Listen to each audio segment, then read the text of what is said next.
Hello viewers, আসসালামু আলাইকুম। আজ আমি আপনাদের সাথে শেয়ার করব কিভাবে বাসায় তৈরি করে নিতে পারেন দোকানের মতো ফুলকো, আলুর চপ এবং বেগুনি।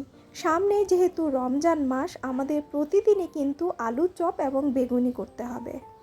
কি ব্যবহার করলে ভাজা 3 থেকে 4 ঘন্টা পরেও আপনার আলুর চপ এবং বেগুনিগুলা একদম মুচমুচে থাকবে, আর কিভাবে আপনারা পারফেক্ট বেটারটা তৈরি করবেন। পারফেক্ট বেটার তৈরি না করতে পারলে কিন্তু আলুর চপ এবং বেগুনিগুলো কখনোই ভালো হবে না। আশা করছি আজকের রেসিপিটি আপনাদের খুবই উপকারে আসবে। প্রথমে আমরা বেসনের ব্যাটারটাকে তৈরি করে নেব। সেই জন্য আমি এখানে একটা চালনি নিয়েছি, কারণ সবগুলো উপকরণকে চেলে নিতে হবে। নিয়ে নিলাম হাফ কাপ পরিমাণ বেসন, আর এই বেসনটা কিন্তু আমি ঘরেই তৈরি করেছি। কিভাবে পারফেক্ট বেসন ঘরেই তৈরি করতে পারবেন সেটা রেসিপি আমার চ্যানেলে আছে, দরকার হলে আপনারা সেটা দেখে নিতে পারেন। আরও অ্যাড করে দিচ্ছি 1/4 কাপ ময়দা। বেসন আর ময়দাটাকে খুব ভালো করে চেলে নিব, এতে করে আমাদের বেটারটা অনেক স্মুথ হবে। আর আপনারা যদি কেনা বেসন কিনেন, সেক্ষেত্রে এখানে 1 চা চামচ পরিমাণ চালের গুঁড়োটা ব্যবহার করবেন। এতে করে আপনাদের যেই আলুর চপ বা বেগুনি যাই করেন না কেন, সেটা 3 থেকে 4 ঘন্টা পর্যন্ত মুচমুচে থাকবে। তো আমার বেসনটা যেহেতু ঘরেই করা, সেখানে কিন্তু আমি চিনি গুঁড়া চালটা ব্যবহার করেছি, তাই আমার এখানে আর এক্সট্রা করে আমি চালের গুঁড়োটা ব্যবহার করছি না। এটাকে খুব ভালো করে চালা হয়ে গিয়েছে। এখন এর মধ্যে অ্যাড করে দিব স্বাদ মতো লবণ, হাফ চা চামচ ভাজা জিরার গুঁড়া, হাফ চা চামচ হলুদ গুঁড়া, 1 চা চামচ মরিচ গুঁড়ো ও 1 চিমটি পরিমাণ গরম মশলার গুঁড়ো। আরও অ্যাড করে দিচ্ছি 1/4 চা চামচ পরিমাণ বেকিং সোডা, 1/4 চা চামচ আদা বাটা, 1/4 চা চামচ রসুন বাটা। এখন অল্প অল্প করে পানি দিয়ে সুন্দর একটা বেটার তৈরি করে নেব। একবারে বেশি পানি দিতে যাবেন না, অল্প অল্প করে দিয়ে মসৃণ একটা বেটার তৈরি করে নেব। হাফ কাপ পরিমাণ পানি দিয়ে এটার মধ্যে খুব ভালো করে মিশিয়ে নিয়েছি। এখন আরও 2 টেবিল চামচ পরিমাণ দিয়ে দিচ্ছি, কারণ বেটারটা এখনও অনেক ঘন আছে। 5 থেকে 6 মিনিটের মতো এটাকে খুব ভালো করে মিশিয়ে নিতে হবে। ব্যাটারটাকে খুব ভালো করে মেশানো হয়ে গেলে এর মধ্যে দিয়ে দিতে হবে সামান্য জর্দার রং। এতে করে আপনার আলুর চপ আর বেগুনিটা দেখতে একদম দোকানের আলুর চপ ও বেগুনির মতো মনে হবে। আর আপনারা যদি না চান, সেই ক্ষেত্রে এটা অ্যাভয়েড করতে পারেন। এখন কালারটাকে বেটারের সাথে খুব ভালো করে মিশিয়ে নেব। আর আপনি কিভাবে বুঝতে পারবেন আপনার বেটারটা পারফেক্ট কিনা? এভাবে আঙুলটা যখন চুবিয়ে উপরে ওঠাবেন, পুরো আঙুলটা আপনার ঢেকে থাকবে, মানে আঙুলটা বোঝা যাবে না, ট্রান্সপারেন্ট হবে না। পুরো আঙুলটা দেখুন, আমার আঙুলটা কিন্তু দেখা যাচ্ছে না, তার মানে আমার বেটারটা পারফেক্ট হয়েছে। এখন এটাকে 10 মিনিট রেস্টে রেখে দেব। এখানে আমি একটা আলু সিদ্ধ করে নিয়েছি। এখন আলুগুলোকে আমি খুব ভালো করে ম্যাশ করে নেব। ম্যাশ করা হয়ে গেলে এর মধ্যে আমি 3টা শুকনো মরিচ ভেজে গুঁড়ো করে নিয়েছি, সেটা দিয়ে দিলাম। আরও অ্যাড করে দিলাম হাফ চা চামচ চাট মশলা, 2 চা চামচ পেঁয়াজ কুচি। আপনারা চাইলে এখানে ভাজা পেঁয়াজটাও ব্যবহার করতে পারেন। ভাজা পেঁয়াজটাও ব্যবহার করলে কিন্তু এর ফ্লেভারটা আরও বেশি ভালো আসে। স্বাদ মতো লবণ। সব কিছুকে খুব ভালো করে মাখিয়ে নিব।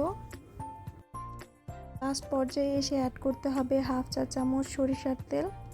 এতে করে এটা খাওয়ার সময় সরিষার তেলের একটা ফ্লেভার আসবে আর খুবই ভালো লাগবে। আর আপনি যখন এর চপের শেপটা দিবেন, তখন হাতে লেগে থাকবে না, খুব সুন্দর করে এর শেপটা দেয়া যাবে। এখন আমি এগুলোকে এরকম গোল গোল শেপ করে এটাকে মিডিয়াম সাইজের আলুর চপ করে নেব। খুব বেশি মোটাও করবেন, আবার খুব বেশি পাতলাও করবেন না। মোটা করলে দেখা যাচ্ছে শুধু আলুই থাকবে, খেতে ভালো লাগবে না। আবার বেশি পাতলা করলে আলুর সেই স্বাদটা পাওয়া যাবে না। আমি সবগুলো শেপ কিন্তু করে নিয়েছি আলুর চপের।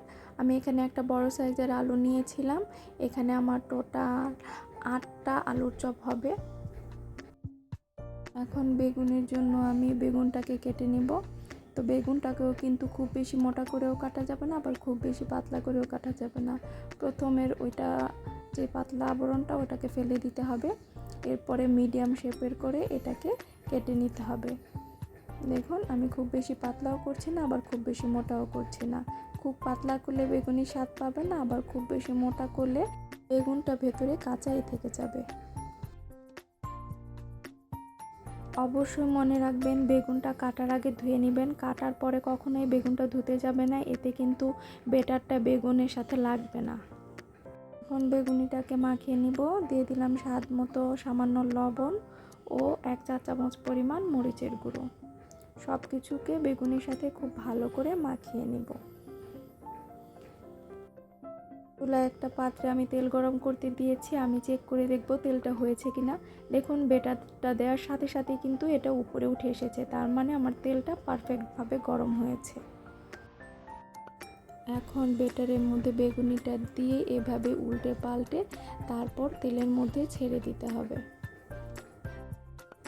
বেগুনিটাকে আমরা তেলে দিয়ে দিব, আর এখানে কিন্তু খুব চাপাচাপি করে বেগুনি দিতে যাবে না, তাহলে কিন্তু একটার সাথে আরেকটা লেগে যাবে।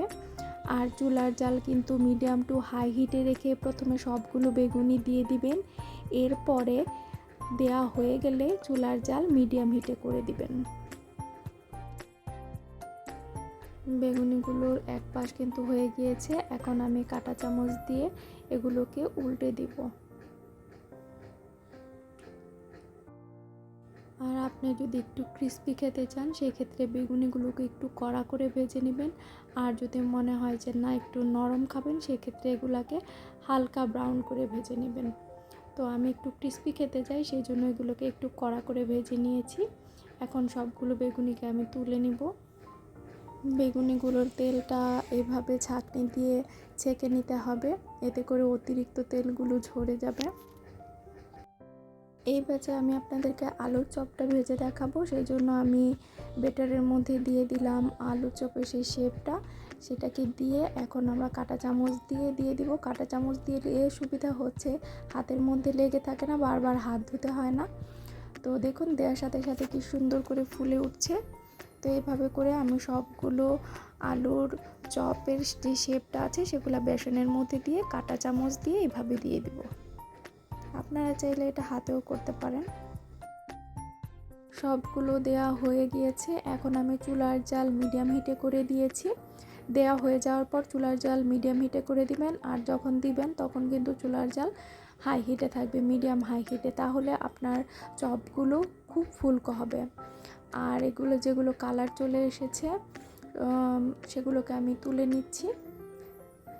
দেখুন এই তিনটা আমার হয়ে গিয়েছে, এগুলো কালার চলে এসেছে, এগুলোকে আমি তেল ঝারিয়ে তারপরে তুলে নিচ্ছি।